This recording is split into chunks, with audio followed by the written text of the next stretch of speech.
is my G spot? Because my exes have never been able to find one, even with a treasure map. I don't know if you noticed, but recently I feel like there's been a trend for a while where people make jokes about spit in my mouth. I want you to spit in my mouth and all that. I've never been into that. And I always get nervous when I start dating someone, if like we're about to have sex, if they're going to try to spit on my mouth or on me, because it's not my thing. Unless I haven't met the right guy who turns me so on that I want to get like spit in my mouth. Yeah. But are you into that trend? What's up with that trend? What is that? I think it's probably from porn. I think people probably saw it in porn. TikTok. Like spit about TikTok. Exactly. It's more like TikTok. But I'm honestly like, no, unless you're into it, you could even say if someone does that, you could say, well, I'll spit in your mouth. But I don't think it's that your thing. To. No, but I don't want to do it either. I think it's just, maybe it's a dominance thing. I think that people are probably saying yes to it. And I might be wrong here, because if you saw it on TikTok, you said it's from TikTok. If you saw it on TikTok, like, I'd love to know, like, I don't mean this necessarily means that you should do it. But what I want to understand is, like, is it a turn on? Does it make you feel like someone's dominating you? Like, just to say yes to them because you're submissive in the bedroom. So you literally are like, you could spit on me, you could step on me, you could whatever, and it's a turn on. I'm not going to yuck anyone's yum if that's something that turns you on. But I think it's just like anything that trends with sex makes me uncomfortable. Okay, so here's what. We both are not into getting someone to spit in our mouth, but we may have a partner that's into it. So how do you avoid kink shaming someone? Because there's nothing wrong if you like it. How do you avoid kink shaming someone? And also, how do you then talk to your partner about the kinks that you're into without feeling embarrassed? Well, a great way. First, I think that in the moment you could just say, you kind of just could say, slow down and say, oh God, I'm not into that right now. And you kind of have to smile. Like, our first instinct is to shut down and be like, no, ew, what you doing? Why are you trying to, and then we shut down the whole experience. But it's a practice to learn to, like, just say, oh, you know what? I'm not really into that, but let's just take a pause. Let's go back to, like, but I was really into making out with you. Go back to something that you did like doing. Just like, can we just keep making out? Because that was really hot. So you redirect. But as far as finding out what your partner really loves in the bedroom, I mean, I have this great thing on my website. It's called the Yes, No, Maybe list. You should totally do this list. It's a free downloadable guide, and it has about 80 different sex acts. And you do it with your partner. And so many people have done this because it's fun. It's like a list. It's like kissing. Yes. Is this a yes and no or maybe? Spanking. Yes, no, maybe. Dirty talk. Spitting. Yes, no, maybe. And then you both take it and then you look at the list. You're like, oh, you're a yes on spanking. I'm a yes on spanking. Great. Didn't know that. Spank me. It's a great way to kind of open up the conversation about kinks without shaming. And you have to, again, you're not going to do that maybe on the first date. I mean, I might, but maybe second. But it's such a great way to, like, or listen to, a lot of people listen to my podcast together. A lot of couples listen to the Sex with Emily together, and then they, like, stop it in a moment. They use it as therapy or as suggestions. Like, well, Emily says that most people want anal with, in this position. Have you ever tried anal that way? Or what's your thoughts on anal? It's because it's so uncomfortable for us to talk about sex. So I try to provide tools that people can use because I know how hard it is. I was not born. This is not how I always was talking about sex. I did not know how. I had to practice it. And so if I can give people ways to do it, because I know it's uncomfortable, we're so afraid of being shamed. We're afraid of someone rejecting us, of not being lovable. So just think of how afraid you are of that. So is your partner who just brought up that kink. And so you want to, with compassion, say to them, like, okay, well, thanks for sharing that.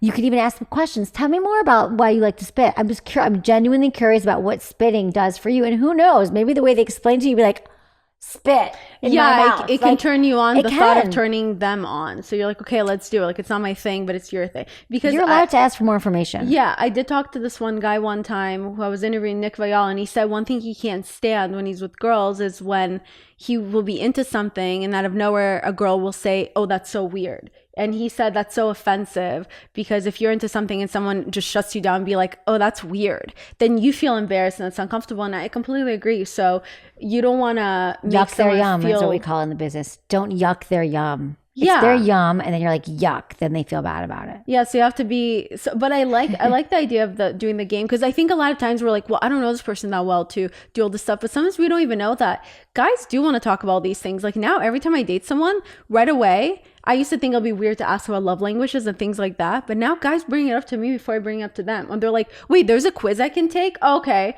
And they're they like, into it. They get so excited. They've been living on this planet the last few years. We are all, I think we got to give them credit that all genders really just want to connect and they want to communicate and they be open to it. So if you find yourself worried, like, oh, it's a guy and I don't think they'll want this, or a woman, she won't want this, like think again, like what if they do? Like, what if it's a teachable moment? I don't think that we're so binary that each gender has their specific set of rules.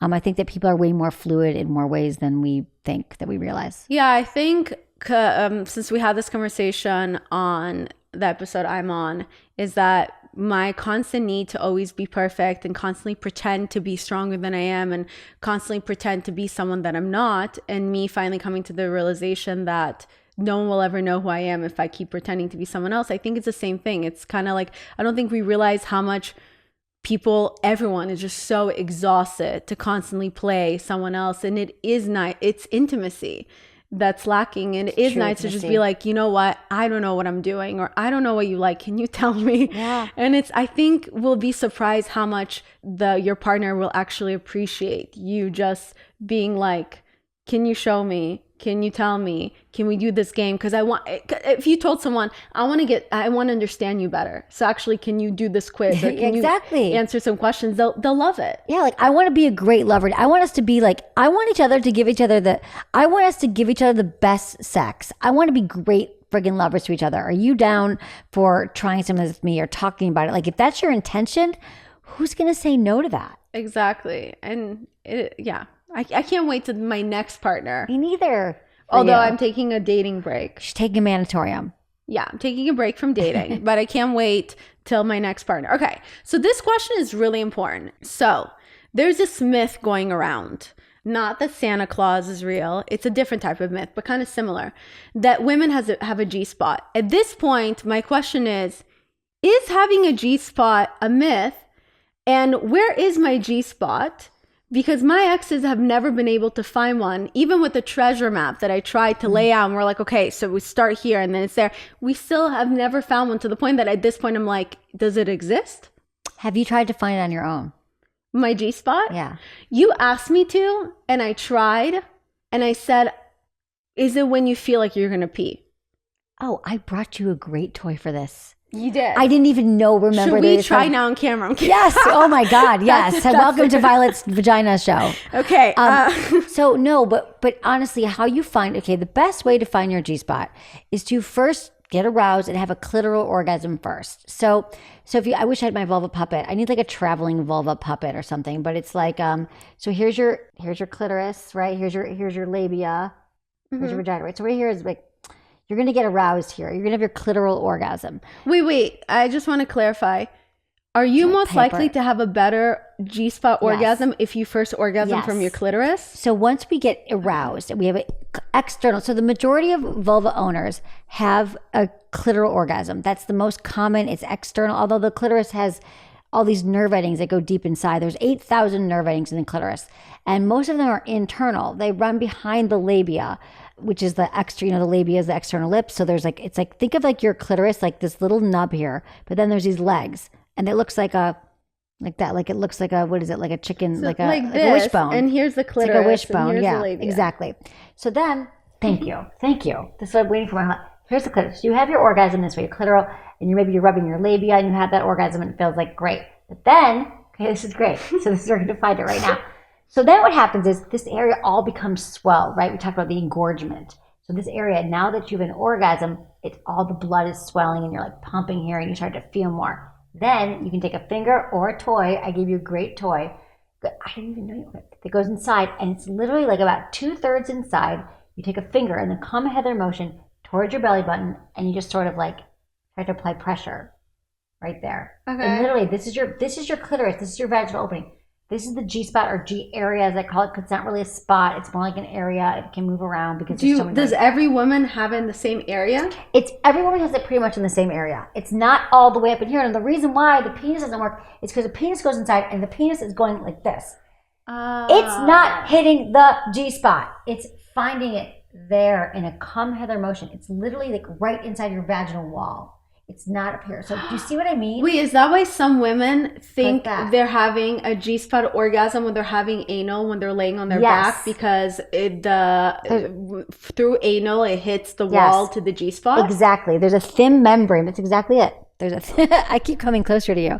There's a thin membrane that separates your anus from your vaginal canal. So that membrane, when you're having anal, for many vulva owners, again, it's all different, but it can hit up against that G spot or that G area, and you're more likely to have an orgasm that way.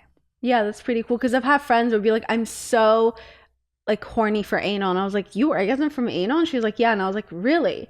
And then I did research because that's who I am as a person.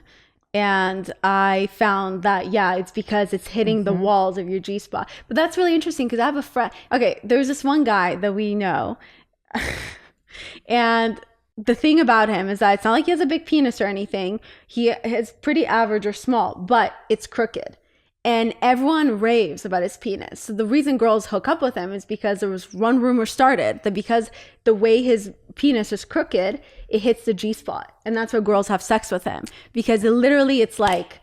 I mean, maybe, but it's also different for everyone. Like maybe it's crooked the wrong way because your G-spot could also be on the left side of your vaginal opening or the right side. Oh, okay. So it's not in the same spot. It's in the same area. That's why I call it a G area. So if your penis is not that big, it may actually... be better Absolutely. To hit the G-spot. So it can be better. It's not about size. Sometimes you want girth. That's not about the size of the ship. It's the motion of the ocean. How are you going to move it around? Do you have any tips though for men? And then we'll wrap it up just to play my game. Do you have any tips though for men who are not well endowed? Because as we focus so hard now around body positivity. So of course it's important to also be body positive when it comes to men because men are great. The ones who treat us nice. Men are great. Yeah, I'm like, men are great. No, but I love men and I love women too. And we focus so much on women and body positivity for women, but it's like then we make jokes about dicks or heights or whatever. And I get it because years and years we felt like shit and it's like, this is your turn. But when it comes to sex, we're also vulnerable and just how we can feel self-conscious of our bodies, men can feel the same. Absolutely. So do you have any tips for men who are not that well endowed down there to please the woman? I have to tell you that just like there's some men who only want to be with a person with large breasts, there will be some women who only want to be with a guy with a large penis. That is true. But I am telling you, that it's really not about size. There's so many other ways that you can please a woman. And also there's like little workarounds. You can put pillows. If you like to kind of go deeper, you can put a pillow under her bum and she can kind of lift her up. If you're on the side of a bed, if she's lying on the bed and you come up from the side, you can kind of have more access to her and kind of get internally. You can stimulate more of her internally if you're with a woman. So I feel like it's more about being a really good lover, learning how to please a vulva, learning how to show up for somebody. I mean, there's so many things that go into it, but if you're not happy with your penis size or you're insecure about it, like I promise you, there's a penis for every pot. Yeah, and my friend who... Like a lid for every pot, there's a penis. You're going to find your person, and it might not be every person, but if you're letting your penis size or your height hold you back, it's just like the person who's letting their left breast bigger than the right breast or their 3 pounds of weight hold them back from dating. It's the same thing. You are not behind the 8 ball. Yeah, my dad is 1 inch shorter than my mom, and they're still married. So there you go. Yeah. And I have a friend who has an average penis. He coined the term boyfriend dick, and he's very into going down on a woman because... Be a good lover, be a good pleaser. Yeah. So he focuses so much on that, making sure the girl comes before they even start having sex. So then she's not even thinking about like, wait, let me see. Is it as thick as my ex's? Like, no, he just made her come like her ex never did. Exactly. So, yeah, that's part of it too. And also you have your toys, you have hands, you have lube, you have fingers. There's just so many things you have to do. And I think we just should not centralize sex on penetration. Do you have any tips for somebody who has an issue with quote unquote coming too fast or being a pre-cummer? Premature ejaculation because again, don't shame someone if they act like that. Sometimes we're in the heat of the moment, a guy comes really fast, you're like, are you joking? And then I hope we don't do that. And then he can't get his penis up again. And we forget, by the way, it's like how much pressure sometimes that happens on the man, and his penis can go down during sex and he feels like shit about it, or he pre-comes, or he comes too fast. Like there's so many things. So it is just as much as it is about you feeling vulnerable and comfortable in the bedroom, same with the man. Exactly. So I would just not shame. I would just kind of keep going. Like if someone comes too quickly, hopefully you don't go, I can't believe you came so quickly, because it happens. And for some penis owners, it happens all the time. For some, it just happens when they're with a new partner and they're really excited. But the more it happens and they feel bad about it, the more it's going to continue to happen. So on their own, penis owners, I always tell them to kind of learn their own ejaculatory control. It's usually an anxiety thing. It's usually a learned pattern that they came once really fast and they keep coming fast again, and then they can't stop it. So really, it's a matter of learning to breathe. And when you're masturbating on your own as a penis owner, you do this thing where you learn your ejaculatory control. So you masturbate. It's called edging. And I also have another guide on my site with the edging guide at sexwithemily.com, which is a free guide for how to work with premature ejaculation. And this one is edging. And you get up to like a 10 is ejaculation, and 1 is you're flaccid or sleeping. So you start to masturbate until you get to like an 8 or 9, like you're about to go over, and then you go back down to a 6, and you go back up to 8 or 9, and you go back down to a 6. And then you do that to kind of learn, like, where is my sweet spot? Where can I start to learn where I come and where I don't? And then you can start to practice that with a partner. It could also be like really fun mutual masturbation. Like you could do that for a partner. And then also, if you are the penis owner who came too quickly, like, go down on your partner, start to please them. You'll be amazed at when you take the focus off of your penis and you put it onto something else, how your penis is going to come back to support you. Yeah, and also a lot of that stuff turns someone on. Like, for example, when I started sleeping with a new person, and I think he got nervous that he was going to come too fast because he was overly excited, he stopped having sex with me and he started walking around the room and he was just like, sorry, you're just so fucking hot. You're so hot. And I cannot explain how powerful and sexy it made me feel. I wasn't thinking like, that loser about to come. Like, I was just like, yeah, oh yeah, right. I am so hot. Of course he's going to come too fast. Like, look at me, because he made me feel that way. So it was exciting. It was funny. We made some jokes, and then he came back. Yeah, he was fine, and he made it fun. Like he didn't act embarrassed or anything. And I agree with you about, there's one time one of the guys I was dating, his penis went flaccid while he entered me, and he got really weird. So then I got weird because I didn't know how to act, and it got weird. And to be honest, looking back, like, I wish it didn't. Like, I agree with you. You could have went down on me, or we could have still had fun. We could have had conversations that kept going. But he got weird, so I got weird because I felt bad that he feels bad. Then he thought I was thinking something, and it was just like, and then I was like, okay, I'm like, listen, I just want to go to sleep. Then I got weird, and I wanted him to leave so I can masturbate so I can come. Because I was like, well. But you could have just, right, exactly. I didn't know what to do. That's so common, because it was like, he felt bad, then you felt bad. But if you just there was no actual verbal communication. Right. So it was more like you said, most communication is not verbal. So that's what happened. We're both like, our eyes. Exactly. But if you were just like, it's okay. Like, usually if something happens, I'm like, it's all good. Like, it's okay. Like, you just want them to relax, because most of the responses that happen in the bedroom of coming too quickly, not coming, and this goes for vulvas too. You come too hard, you can't come at all. It's mostly due with our brains and anxiety. So the more, I don't know about you, but what calms me, one of my main things that calms my anxiety is someone being like compassionate and being understanding with me and being like, it's okay, it's good, you're going to be fine. And like, it's all good. Let's go back to, honestly, when all else fails, like, go back to making out. It's kind of like driving. They say, like, put the car in neutral. It's like, neutral is making out. Like, go back to kissing. Like, just be like, go back to connecting, look at each other's eyes, almost like, oh, it's not a big deal. Because is it that big of a deal? Penis goes flaccid, someone queefs, we talked about this in my show. Something happens, like, is it really that big of a deal? You are intimate and naked with a person, which is what we all want. I think that's what we're all doing, a lot of things in life to get laid. We have that moment, and then it didn't quite go right.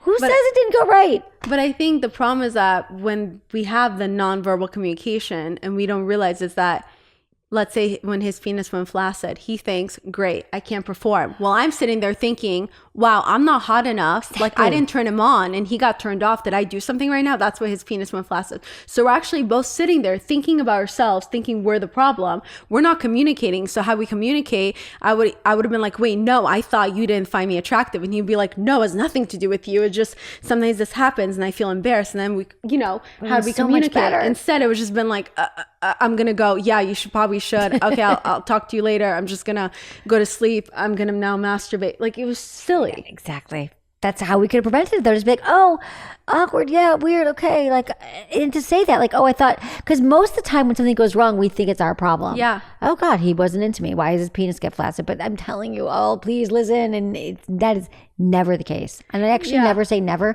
but that is literally never the case. Can I tell you one of my favorite memories is that when I was younger, I started dating this guy. He was the best. And he was so hot.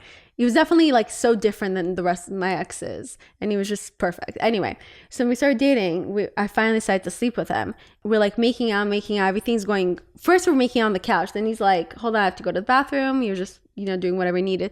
Then we get to the bedroom. We start making out. We get naked. We're about to have sex. And he can't get hard. And I was young. And I think maybe I was like 22 or whatever. And I was just like, suddenly my brain goes to, what the fuck? Like, oh my God, he's so hot. He must look at me like I'm just not as hot as him because he's so sexy. And thank God I said like, oh, I'm so sorry. Is it me? Like, am I not turning you on? Like, what's happening? And he goes, can I be honest with you? And I was just like, yeah. And he goes, look, I just got so turned on by you when we were on the couch and I accidentally came in my pants and I had to go to the bathroom to clean myself up. So I actually just came. And then I just thought everything will be fine. And you were like so into it and I didn't know what to say. I felt embarrassed. So that's why I thought like I could just get back into it. And that's why in the bed right now we're like trying to get, but I can't get hard yet because I just came. And I was like, oh, wow, you think I'm that sexy that you came in your pants? And he was like, oh, that turns you on? I was like, yeah?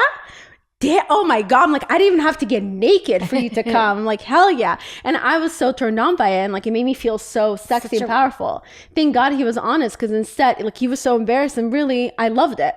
Such a real moment. Are you going to cry? No. I thought she's like, no, I'm like, yes. Guys, all this stuff, I always say, like, we're only as sick as our secrets. Like the things that we are keeping inside of us, whether it's in a big secret or a little secret, like when you reveal it to somebody, they're just, it's the truth. It's a relief. Who can argue? It's a relief. And who can argue with the truth of what's really happening in the moment?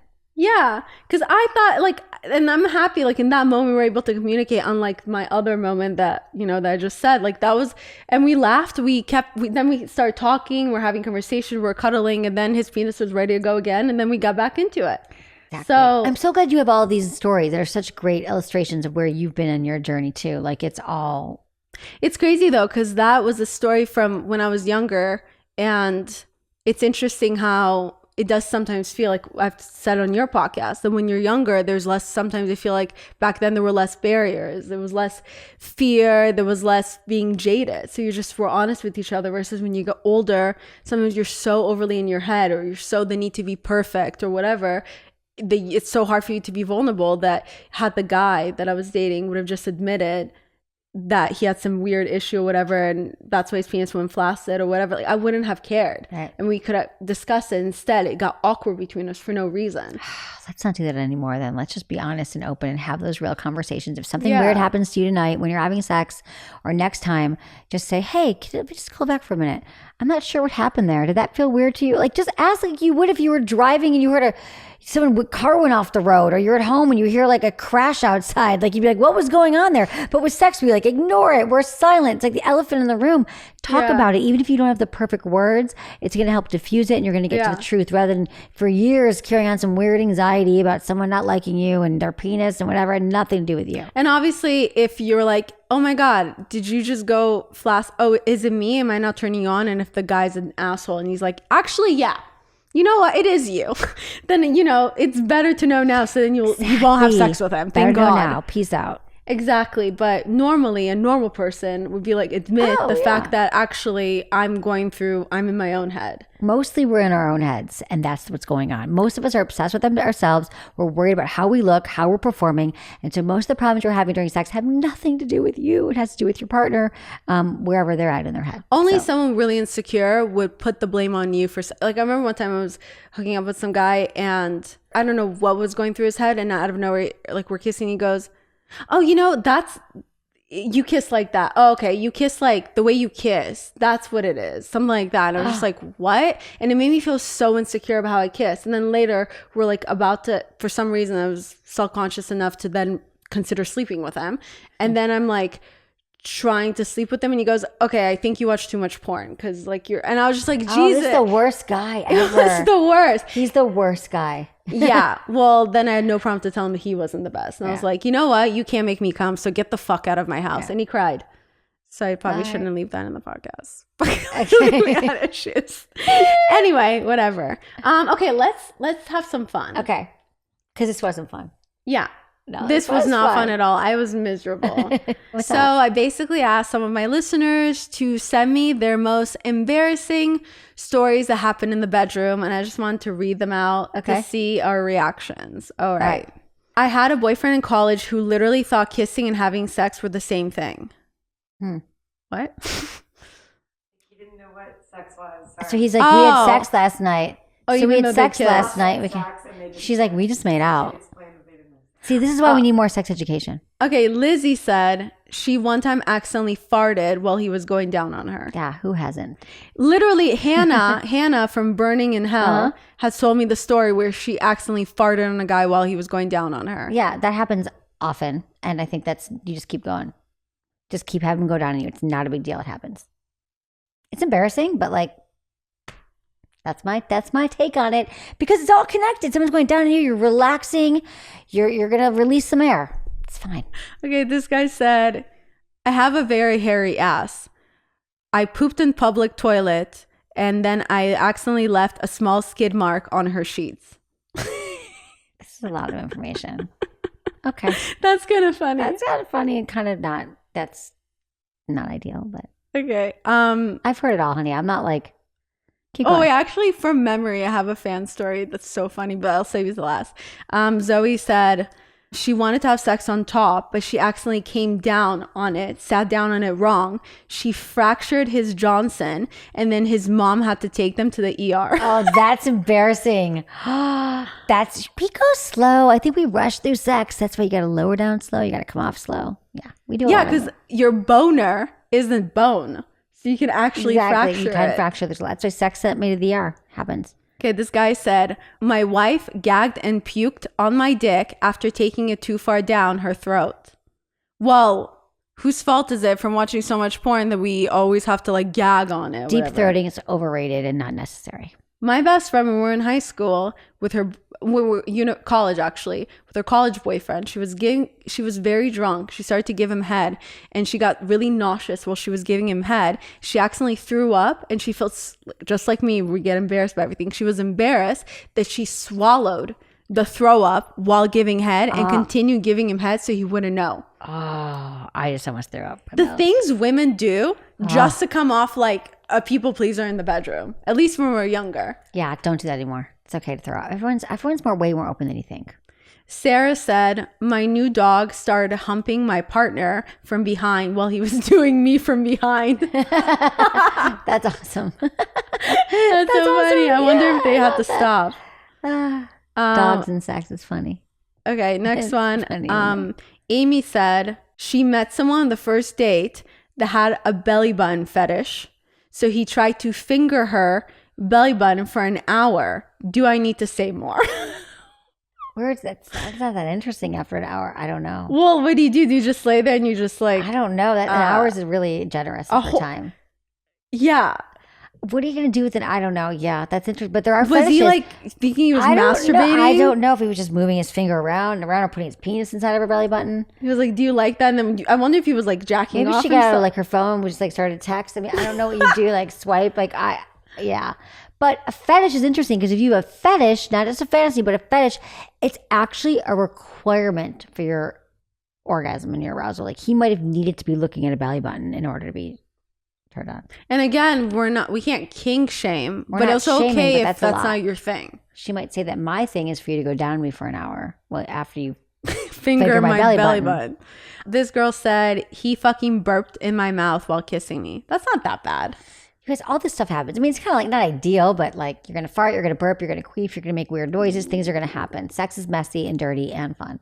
Okay, train wreck. That's her. I mean, that would make sense for what she said. That's her Instagram name. She said, I forgot I had a tampon inside and I had sex. It kept smelling so bad and kept getting worse. And we didn't know why until I finally saw my gyno. That's what's happened to people. That's really common. That's really common that we just forget that we have a tampon in. Pay attention. This guy said, the dog jumped in the bed and licked my ass. I low-key liked it. Yeah, a lot of men like anal play. Maybe not from a dog, but... Okay, I have a really good story. This is not my story, even though it seems like it is because I'm reciting it. I swear it's not my story. It's a fan story that I still remember because it's so good. It's a funny sex story. So basically this girl, again, not me. I swear. Now it feels like it. Now it sounds like it's me because I keep saying it's not me. Okay. It's so funny. This girl that my friends of a friend, I forget whose story this is. It's someone's. Anyway, she had sex with the guy and she slept over. And then in the morning, it must have been in university. And then in the morning, she went to use the bathroom and she had to go number 2. So she went number 2 and then she sees the bathroom doesn't work. So she was like all freaked out. And I think he said, I'm going to go to class so you can see yourself out. So she decided to use the bathroom before she left. So she was alone in the apartment. So then when she went number 2, it wouldn't flush. Oh, it's the worst. So she decided to put her poop in a baggie. And then she put it in the baggie and then she put it somewhere in the kitchen while she was gathering her things. So she gathered her things. She walked out, and right as she walked out and the door closed, she realized that the poop bag is still in the kitchen. That's horrible. She was so freaked out. She kept trying to, she called the locksmith. She called like all these things to try to figure out how to break into the apartment. She couldn't. She even tried to figure out if she can climb into the window. She couldn't do anything. So then she was so mortified and freaked out that she decided to just let it go and blocked his number and never spoke to him again. And apparently a few days later, she got the poop bag on her doorstep. That's a horrible story. Wait, there's another fan story that's so funny. I know that is so. I know. Upsetting. Let's process it. Okay. I mean, imagine putting your poop in a baggie and then you're like, oh, hey, I'm sorry. I'm so sorry to bother you. Have you seen my poop bag? Yeah. Oh, it's in the kitchen. But just to say to go through that much because we're so ashamed, but we all poop. Everybody poops. I know, but it's in a bag. You have to explain like, well, I was about to shit myself, so I had to use your toilet. Unfortunately, your toilet doesn't work. So it's really, honestly, it's your fault, technically, if you think about it. Oh, you should have fixed it. He left it on her. Oh, okay. Keep going. What's next one? Okay, this story is really funny too. This one time, this guy was, this story is terrible. This one time, this guy was having sex with this girl, also college, and they were so pissed drunk. When they woke up, the guy noticed that he accidentally shit himself on her bed. So then he cleaned himself up and woke her up and said, bro, you just shit yourself on your bed or whatever, and shamed her. And then that poor girl believed that she shit herself and was so embarrassed. Never spoke to him again, but it was really the guy that was too embarrassed to admit they shit himself. So if you're out there, whoever you are, I want you to know that night, it wasn't you. You did not shit yourself. It was that asshole that you had sex with, who probably didn't make you come. He also shit himself and blamed you. Everybody poops. Do you have a funny story? No. No. I think you do. Oh my God, I can't think of a funny story. You do. Come on. Oh my God. I don't, in this moment, I don't have a funny story. I'm so sorry. My life is fucking funny stories. Let me think right now. I have a funny sex story. Go. I guess. You go. I'm sure I feel bad that I'm doing all the talking. Go. It's your show. Okay, here's my funny sex story. When I was having sex with my first boyfriend, we were very new to everything, even though we're out of high school and he wasn't a virgin, but I was. Anyway, because we didn't do the whole communication thing that we talked about, that's important to communicate, he used to always finger me, but he didn't do a good job. It was actually very painful when he would finger me because he was actually just using his nail like this on the middle of my clitoris, in the middle of my labia. He was just always just scratching me. And it was painful, but I never said anything because also I wasn't experienced enough. He was my first boyfriend of everything. I just was like, maybe I'm something wrong with me that I'm not enjoying it. Anyway, one day he did the usual fingering before about to have sex where he's just scratching the middle of my labia below my clitoris. Painful. And he must have not clipped his nails that day. And the nail, the way he went, he accidentally ripped off a part of the middle of my labia to the point that suddenly I felt the pain and I went, ow! I jumped up, and as I stood up and I was like, and he looked at me and he said, oh my God, don't freak out. And I'm like, what? And I looked down because I felt dizzy. I looked down and both of my legs, I was gushing with blood. Because like Emily said, apparently your vulva holds a lot of blood in. So because he cut the middle, accidentally he took off a skin. Took off a little thing from the middle of my vulva. Really painful. I started shaking because I was in shock. So I'm shaking and I'm not moving. And he's like, oh my God, don't bleed on my carpet. My parents are going to kill me. So he had to pick me up and rush me to the bathroom, which is like in another room. He had to rush me to the bathroom and had to turn on the shower for me to start washing me. And I was like in too much shock. And then we had to rush to the hospital. And then when I went to the hospital, well, because I couldn't stop bleeding from there. So when we rushed to the hospital, I met the OGBYN lady.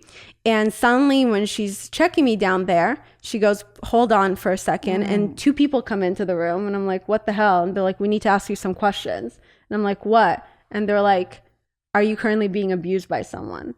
And it was all these questions. And they're like, you can be honest with us. Are you scared right now? And I was like, what is happening? And they go, there's like a quarter of your vulva that got ripped off. So it almost seems that somebody's physically abusing you. Oh my God. And I said, no, I'm just a dumb 17, 18-year-old and my boyfriend is stupid. He doesn't know. He watches too much porn. He doesn't know how to finger clearly. Yeah, you got to make sure your nails are trimmed. And so that's what happened. He basically took out a triangle in the middle of my vulva. Like this, going around. Yeah, so I had to take antibiotics and I had to wear like a diaper or pads for like a week for my vagina to heal. And that's my story. It's a great story. I don't have any stories in this moment, but that's a very painful story. And I think that we can all learn a lot from that. Trim your nails, first off. So funny thinking about it now. Yeah, because you didn't know.